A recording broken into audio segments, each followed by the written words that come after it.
Good morning, my dear friends. I hope you all are doing great. Let us start.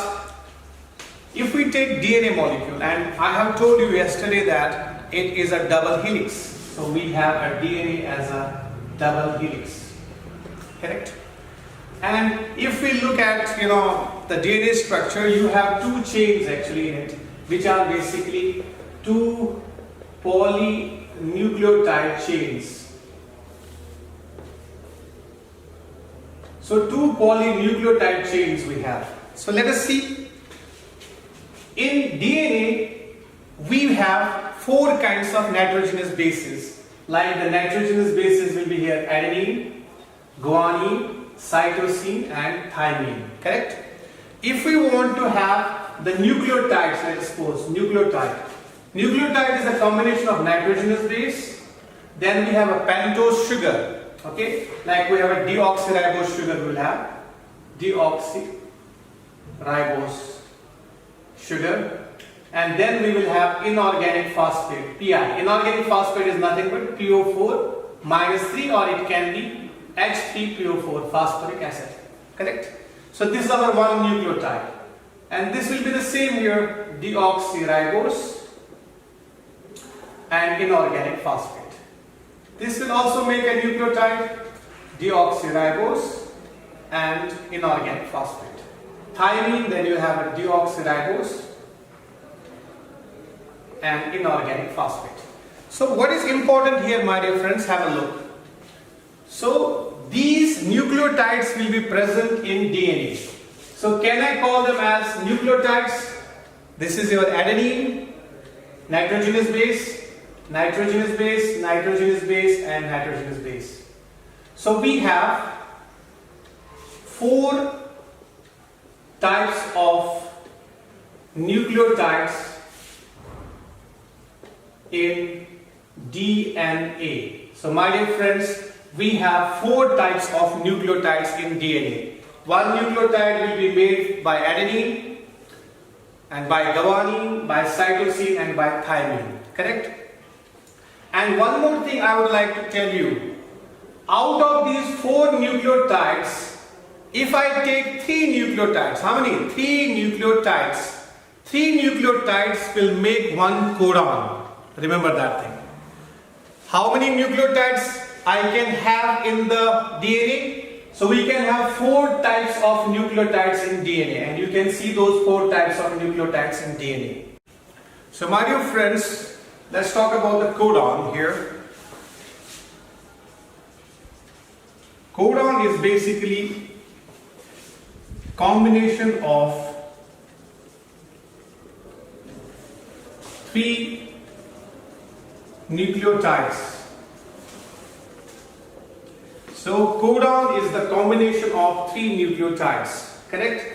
Let me take three nucleotides here. If I talk about this particular substance like U, okay, let me make it as AAG. Let's suppose AAG I am taking. So it's a combination of three nucleotides.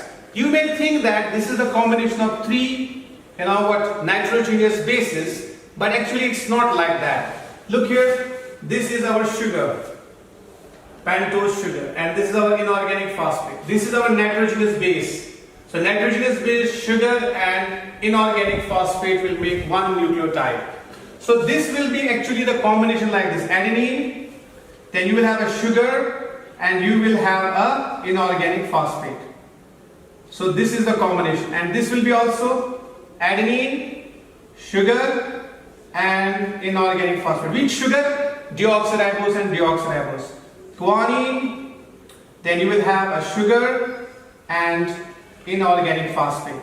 So it's a combination of basically three nucleotides. These things we don't mention. While writing a codon, we don't mention these things. Otherwise, it's a combination of three things. Look here. This adenine will be with sugar and phosphate, adenine with sugar and phosphate, adenine, guanine with sugar and phosphate. So it's a combination of basically three nucleotides, but we generally write it like this, AAG.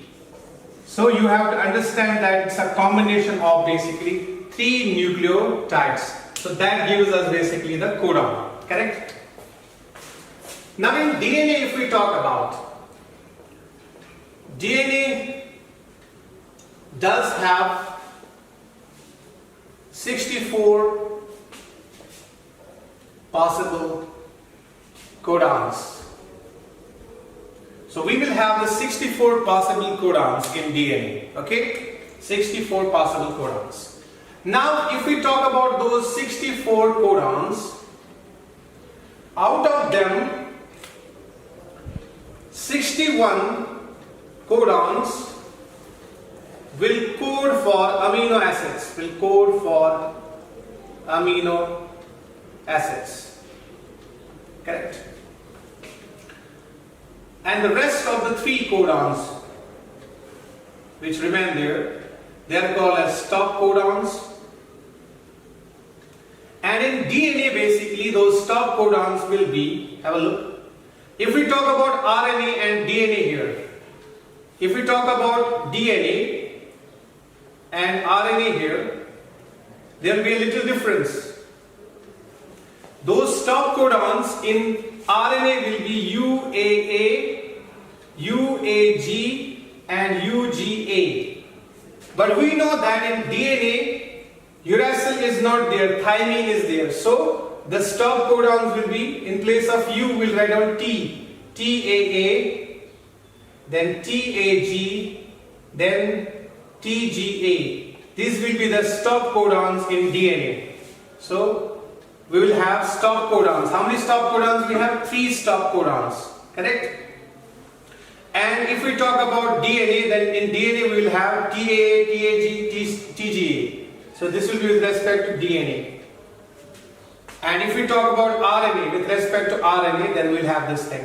This is RNA. So T will be replaced by U in RNA. I hope you have understood, my dear friends. So my dear friends, if I take now our DNA molecule, okay,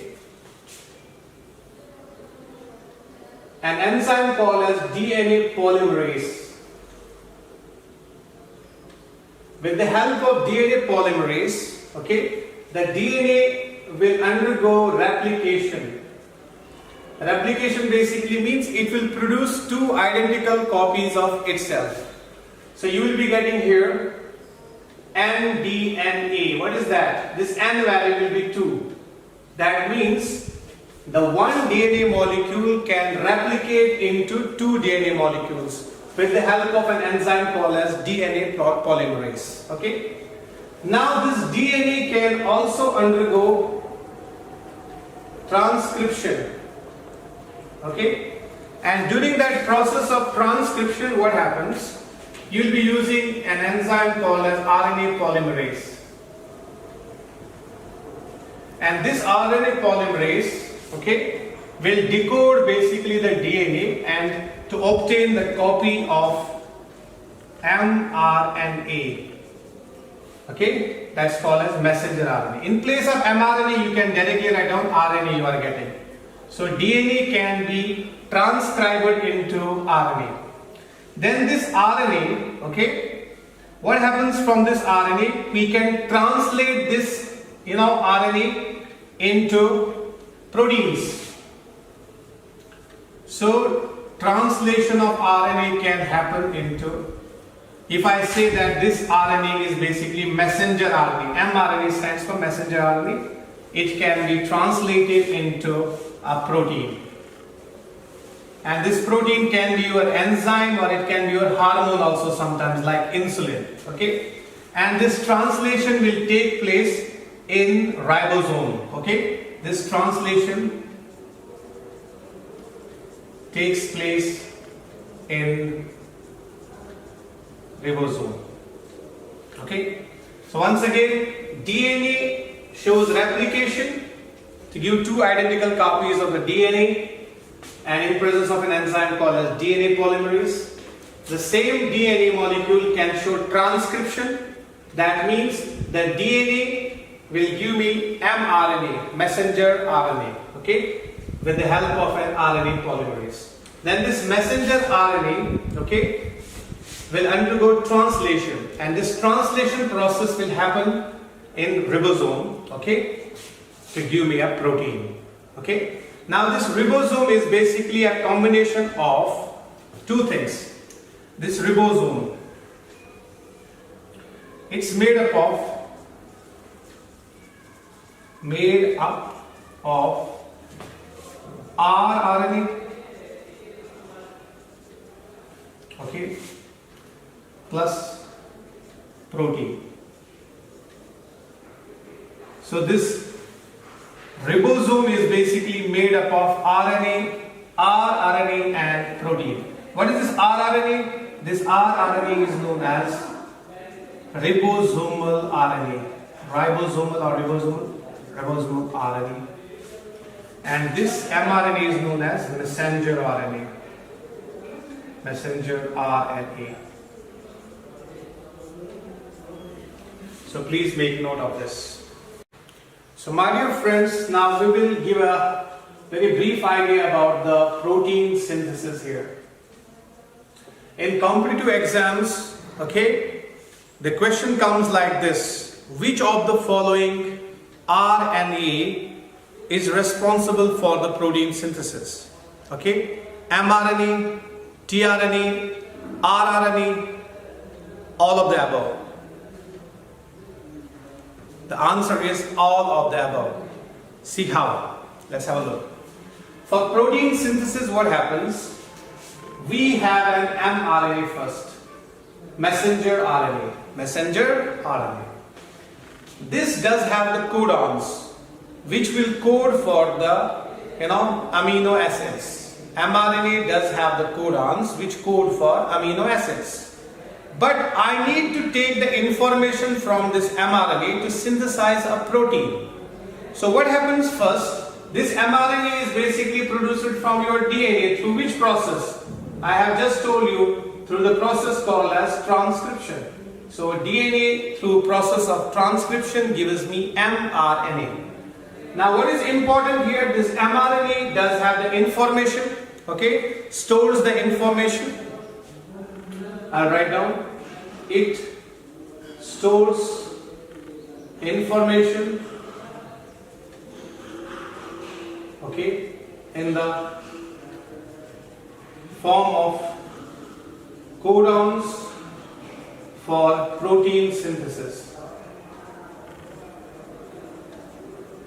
So this kind of RNA called as messenger RNA, it stores information in the form of codons for protein synthesis. So there should be somebody who can take that information from the mRNA, correct?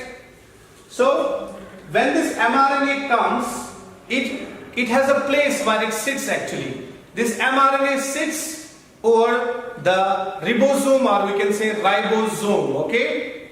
So the mRNA sits over the ribosome. I will tell you, mRNA sits over ribosome. And what does this ribosome contains? This ribosome, I told you just now, it's a combination of two things. That is rRNA, that is ribosomal RNA plus protein or proteins. Correct? So what is the role of mRNA? When mRNA is produced from DNA, through which process? Transcription process. Transcription process. Okay? Then this mRNA comes and sits over ribosome. Ribosome is made up of rRNA and proteins. rRNA stands for ribosomal RNA, correct? Then you have one more RNA basically, that is called as tRNA. tRNA. That is transfer RNA. What is the role of this transfer RNA? I will tell you. This is transfer RNA. Correct? This transfer RNA will have an anticodon, okay, which will decode the codon of RNA, mRNA. Correct? So I will write down here it has an anticodon, okay, to decode codon of mRNA. So this guy will have an anticodon, this tRNA, and it will decode the information, that is codon of mRNA. Okay. So it has an anticodon to decode codon of mRNA. Okay.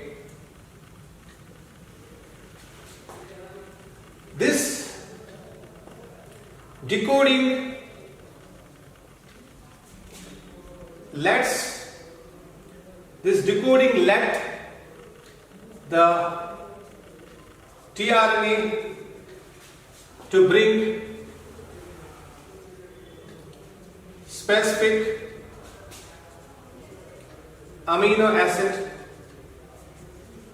from cytosol or cytoplasm for protein synthesis. So my dear friends, mRNA does have information that for protein synthesis, but there should be somebody who can decode the information from mRNA. So I am telling that transfer RNA, it has an anticodon to decode codon of mRNA. So after decoding it, this decoding led the tRNA to bring specific amino acid from cytoplasm for protein synthesis. So it brings the specific amino acid from cytoplasm, brings it from cytoplasm to the surface of ribosome. That means this specific amino acid which your tRNA brings, it brings it from cytoplasm to the surface of ribosome. Okay? For which thing? For protein synthesis. One tRNA can bring only one amino acid, correct? One tRNA can bring one amino acid, but we know that there are 20 amino acids, correct? So the tRNA should be of what? It should be, we need 20 different tRNA molecules. Yes or no? Which can bring, a particular amino acid from a particular place called as cytoplasm. Okay, my dear friends, please make note of this. And now you can tell me that mRNA does have an information. It comes and sits over the surface of ribosome. Okay, then tRNA's role is to bring the amino acids from the cytoplasm and take them to the surface of ribosome, correct? And one tRNA can bring only one amino acid. So there should be 20 different, tRNA molecules to bring 20 different amino acids to the surface of ribosome. And once they are brought to the surface of ribosome, then these amino acids can link together through peptide bonds and the protein chain will be made. I hope you have understood, my dear friends. As I told you that each tRNA brings one amino acid. So now we have 20 amino acids. So obviously we need basically 20 different tRNA RNAs. Correct? So mRNA does have an information for protein synthesis. It has codons. Okay? Somebody should be there who can decode that codon. When mRNA comes, this is mRNA. It has a codon. Let's suppose mRNA has a codon for methionine, amino acid. But somebody should be there to read that. Who is reading that particular codon over mRNA? Who can read that? tRNA can read that. Once the tRNA, because tRNA has anticodon. Anticodon means the codon exactly opposite to that of the codon. So it will read the codon of mRNA and it will get to know that which amino acid to bring. Okay? So then tRNA will go to the cytoplasm of the cell and will bring actually, methionine amino acid. Let's suppose methionine amino acid it brings. So once it brings the methionine amino acid, it will take it to the surface of ribosome. So it will be taken to the surface of ribosome. Okay. Then again one more codon will be decoded by one more tRNA. Okay, this time it will bring another amino acid because there are 20 different tRNAs. They will bring 20 different amino acids, and all these amino acids will be brought to the surface of ribosome. Okay, when they are brought to the surface of ribosome, then they can be joined together by peptide bonds. Then there is a protein synthesis will happen. I hope, my dear friends, you have understood the things. So for 20 different amino acids, we have 20 different tRNA molecules. And what is the role of ribosome? It will provide the surface for protein synthesis. It provides surface for protein synthesis. This guy has information. Okay, it has codons, information that which kind of protein to be made. Okay, this guy is capable of reading that information through anticodon, and it will bring the amino acids from cytoplasm of the cell. There are 20 different tRNAs. They will bring 20 different amino acids from cytoplasm, and then they will take them to the surface. Who provides surface? Ribosome is providing surface, or I can say rRNA. Ribosomal RNA is providing the surface. Correct? So all these three RNAs, mRNA, ribosomal RNA means from ribosome, and transfer RNA, all the three are involved in the protein synthesis. So for protein synthesis, we'll say that mRNA, rRNA means ribosomal RNA, this RNA from ribosome, and tRNA are involved in protein synthesis. My dear friends, now we'll be talking about ATP molecules. What is that ATP molecule? That is adenosine triphosphate. And remember, this adenosine triphosphate is basically your nucleotide. But the only difference here will be, have a look, this nucleotide will contain a nitrogenous base. Please have a look. It will contain a nitrogenous base, and that nitrogenous base will be adenine, plus it will contain a pentose sugar, and that pentose sugar will be here ribose. Okay.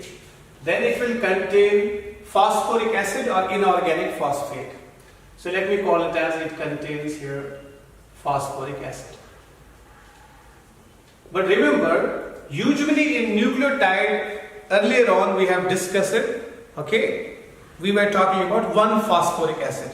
But in ATP, when I say triphosphate, please remember here, it contains 3 phosphate molecules. You can say phosphoric acid or you can say phosphate. Which phosphate? Last time I told you it is inorganic phosphate. Inorganic phosphate. And how much is this? It is basically 3 times, because triphosphate. If you look at the structure of ATP, it will be like this. Let's take on adenine first. So adenine structure will be like this. A 6-membered ring and a 5-membered ring here. Correct? Then you will be having a nitrogen here, carbon, then again nitrogen. Then you have a double bond and double bond here, and one more double bond here. Then you have a nitrogen here, okay, and here one more nitrogen you have. Correct? So here finally you have NH2 group. This guy is your adenine, nitrogenous base. Then we have a hydrogen here. Then I will draw one pentose sugar. So that should be my ribose sugar basically. Ribose sugar will have, everybody knows, OH and H at the first carbon, second carbon will be H, OH. If I write here only H, it will become deoxyribose.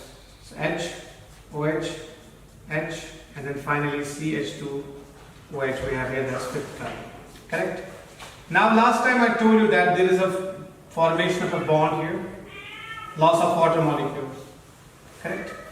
Now look here my dear friends, if we go further, you will find out we need either a phosphate or phosphoric acid, inorganic phosphate or phosphoric acid. Please have a look here. So I am taking, let us suppose, phosphoric acid here. So what does it give? This guy will give me H, and this guy will give me H, and this guy will give me OH. Again there is a loss of water molecule, H2O. So this is, now it will basically it will be adenosine monophosphate, because here is adenine and here I have a ribose sugar and here I have a phosphoric acid or inorganic phosphate. So there is a loss of water. So it will be adenosine monophosphate because only one phosphate is here. So adenosine monophosphate, AMP it will be. But if I attach one more phosphoric acid here, have a look here, OH and OH. If I add one more, then what will happen? Again there is a loss of water molecule. Okay, there is a loss of water molecule here. So minus H2O. Now it will become adenosine diphosphate, ADP, adenosine diphosphate. Now if I add one more phosphoric acid, so what I am going to do, let me put this double bond on this side. Let me put this double bond on this side and OH group on this side, correct? To bring one more phosphate. Okay. Now what will happen here will be also the loss of water molecule. So minus H2O. So now we will have here adenine, ribose and 3 phosphate molecules. 1, 2 and 3 phosphate molecules or phosphoric acid molecules. So it has become adenosine triphosphate. Which thing? Adenosine triphosphate. I can also write it like this now. After the removal of water molecule now my dear friends, it will become POC bond here. POC bond. Correct? Now after the removal of water molecule from this place also, it will become POP bond here. POP bond. Correct? And after the removal of water molecule from here at this place, it will also become POP bond. POP bond. Now this molecule of yours will be called as adenosine triphosphate. So this is your adenosine triphosphate. And usually in the solution, you should remember, in the solution this H plus and H plus can be lost in the form of protons like H plus ions. In solution my dear friends, this OH bond will break in a solution and it will give H plus. So what will remain here? If it gives H plus, O minus. If this guy gives H plus, what will remain here? O minus. If this guy gives H plus, what will remain here? O minus. If this guy gives H plus, what will remain here? O minus. So we will have here adenosine triphosphate. So now our adenosine triphosphate molecule which I have drawn here basically, have a look. Okay, ATP molecule. This is our ATP molecule. It's also known as energy currency. Energy currency. If our body needs energy, okay, we have to take energy from ATP molecule. We have to take energy from ATP molecule. Even I can remove this bond also here, first of all. So then there will be a link between nitrogen of the adenine and the first carbon of the ribose sugar, correct? First carbon of the ribose sugar. So my dear friends, this ATP molecule is known as energy currency. Whenever our body needs energy, okay, this ATP molecule will break, it will undergo hydrolysis. Okay, have a look. If I have an ATP molecule, it can undergo hydrolysis, means you have to add water. Hydrolysis means addition of water plus water. Add water to this Okay? When you add water, that means you are adding water here at this point. Then this part will break. Okay? So what you will get? You will get ADP plus PI. PI stands for inorganic phosphate. So this is adenosine diphosphate. So adenosine triphosphate has become diphosphate. Correct?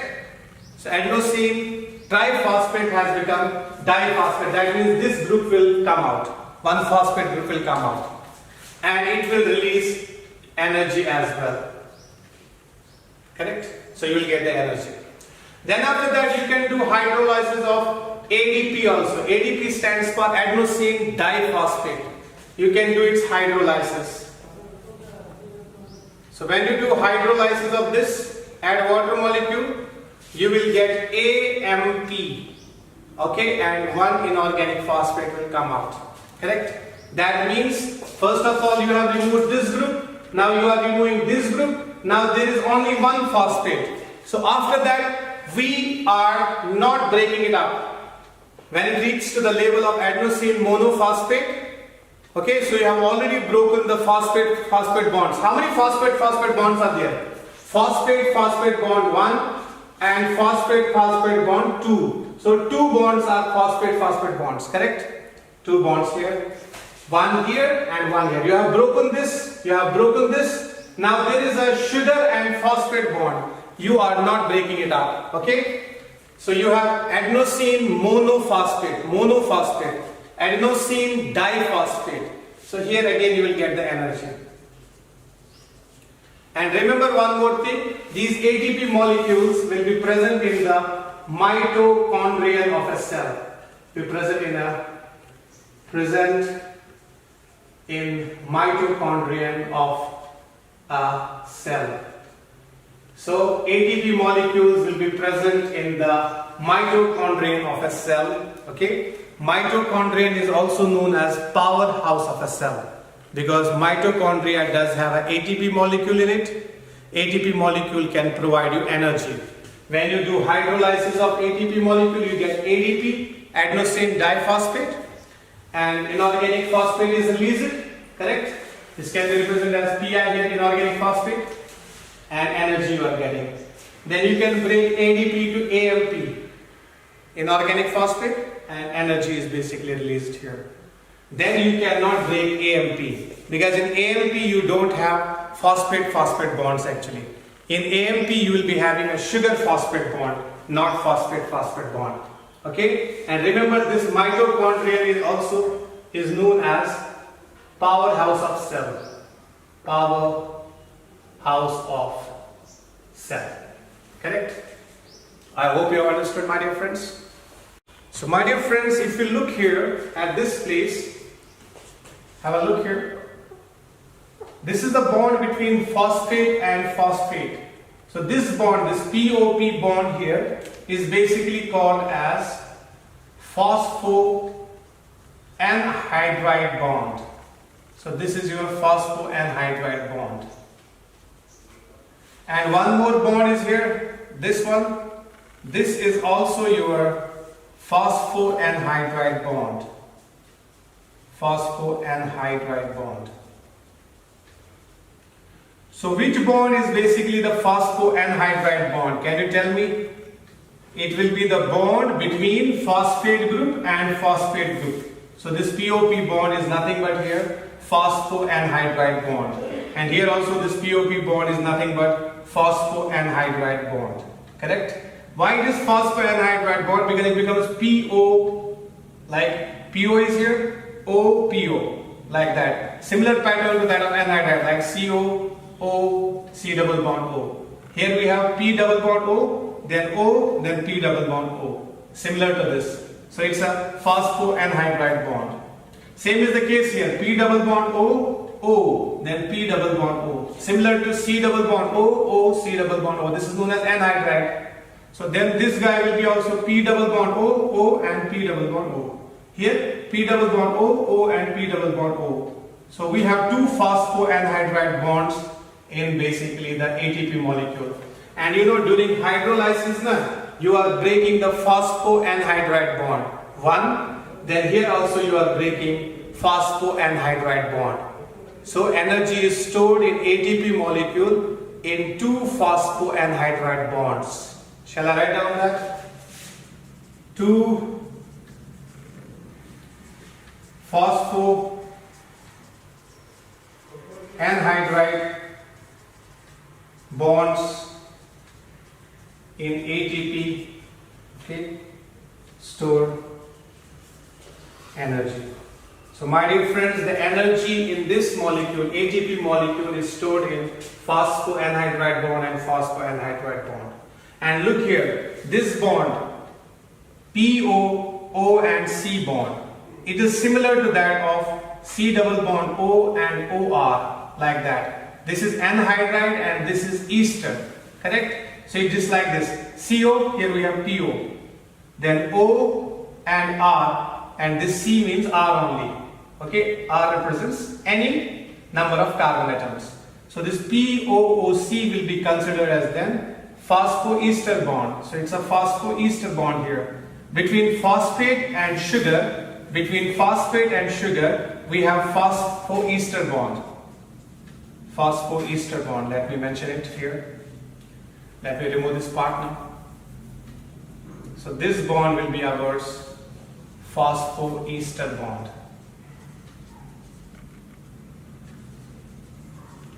So energy will be stored in phosphoanhydride and phosphoanhydride bond. But the bond between sugar and phosphate will be phosphoester bond. Correct? So my dear friends, I hope you have understood about ATP formation. ATP is formed through the combination of adenine, then you have a ribose sugar, pentose sugar, then finally you have three phosphoric acid molecules or three inorganic phosphates, you can tell. So when they interact with each other, okay, they form the ATP molecule here, and ATP molecule will have two phosphoanhydride bonds and there will be one phosphoester bond. But when you look at energy concept, energy will be stored in the phosphoanhydride bonds. So when you are breaking ATP, when you are hydrolyzing ATP into ADP, adenosine diphosphate, you are getting energy, and this energy is released from phosphoanhydride bond. And now ADP, you are breaking one more phosphoanhydride bond, energy is released. So you are breaking total two phosphoanhydride bonds. Okay? So you can break this bond, you can break this bond, but this bond is not broken. Only phosphate bonds called as phosphoanhydride bonds are broken. That means ATP can change into ADP, ADP will change into what? AMP. Then you cannot break AMP because there is no phosphoanhydride bond after that. Correct? So with this, I would like to end up today's session. Okay? Take care of yourself. Have a good time. Thank you.